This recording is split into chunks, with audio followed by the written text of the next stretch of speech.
এটা হলো পৃথিবীর সবথেকে গরম রুম আর এটা হলো পৃথিবীর সবথেকে ঠান্ডা রুম। আর আজকে আমরা দেখতে চলেছি আমাদের দুজনের মধ্যে কে বেশিক্ষণ এই খাদ্যের রুমগুলোর ভেতরে টিকে রাখতে পারে। প্রথমে অভিক ঢুকে পড়লো পৃথিবীর সবথেকে গরম রুমে আর তারপর আমি ঢুকে পড়লাম পৃথিবীর সবথেকে ঠান্ডা রুমে। কিন্তু ভাই এই ঠান্ডা ঘরটা এতটা খতরনাক যে ঢুকতেই আমার সঙ্গে সঙ্গে ঠান্ডায় পুরো পা ব্যথা হয়ে যাচ্ছে।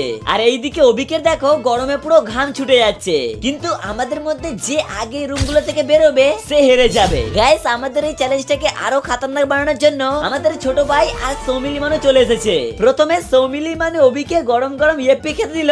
আরে আমার গরম দিচ্ছে কেন, মরে যাবো, এত গরম দিইনি। আর গরম গরম ইয়েপির চোটে অভিকের পুরো প্যান্ট ভিজে যাচ্ছিল। আর এইদিকে মস্তিতে আমার পুরো মন ভরে যাচ্ছিল। কিন্তু শালা কি জানি কে আমার হাসতে নজর লাগিয়ে দিল যে ছোট ভাই দেখো শরবতের মধ্যে বরফ দিয়ে আমাকে খেতে দিল। শরবতে বরফ? ভাই ভাই তোকে মারবি নাকি রে? মুখ দিয়ে খেতে যদি ঠান্ডা লাগে তাহলে পেছন দিয়ে খা।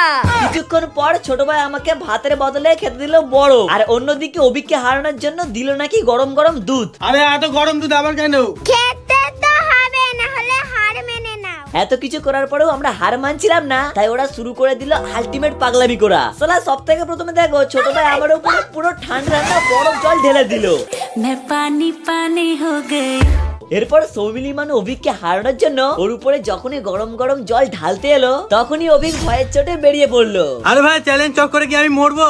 আমি চ্যালেঞ্জ ফ্যালেঞ্জ করছি না। আর এইদিকে ফাইনালি আমি জিতে গেলাম।